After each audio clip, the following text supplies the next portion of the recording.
Le gouvernement a pour mission de s'occuper de la politique du pays, d'en organiser la vie. Il vise à concilier développement économique, équité sociale et protection de l'environnement. C'est aussi l'ensemble des politiques publiques qui sont concernées. Actions internationales, politiques économiques et sociales, actions dans le domaine de l'éducation ou de la recherche, ou encore politiques sectorielles.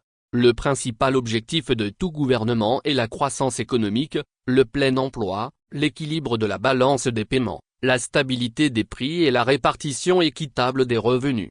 Paradoxalement au Togo, les citoyens ont du mal à identifier les missions et objectifs de leur gouvernement. Les faits sont assez parlants dans plusieurs secteurs. Yango, l'opérateur des services de transport de personnes qui pratiquent les meilleurs tarifs au Togo, est interdit d'activité sur toute l'étendue du territoire national selon un communiqué publié le jeudi 17 octobre 2024. Le gouvernement togolais, à travers le ministère des Transports routiers et ferroviaires, a déclaré illicites les activités de la société qui emploie au moins 700 Togolais comme chauffeurs. Le gouvernement togolais reproche à l'entreprise néerlandaise présente dans plusieurs pays africains une violation de toutes les procédures et autorisations administratives requises. Ces manquements représentent des risques significatifs pour notre pays, notamment, le risque sécuritaire pour les usagers en absence de contrôle adéquat. Pour un gouvernement qui se gargarise de l'amélioration du climat des affaires, qu'est-ce qui l'empêche d'accompagner la société à remplir les conditions administratives nécessaires afin de sauvegarder les emplois pour le bonheur de sa population? Des sources bien introduites évoquent plutôt une question de concurrence que les autres plateformes soutenues par des pontes voraces n'accepteraient,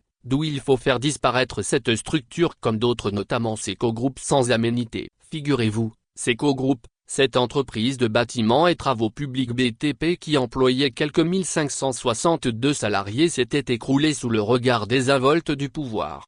Comment comprendre que le Togo, producteur du clinker, pratique des prix du ciment plus prohibitifs que d'autres pays non producteurs, soit 80 000 F la tonne contre 55 000 F au pays de Sayaïk ou Inché?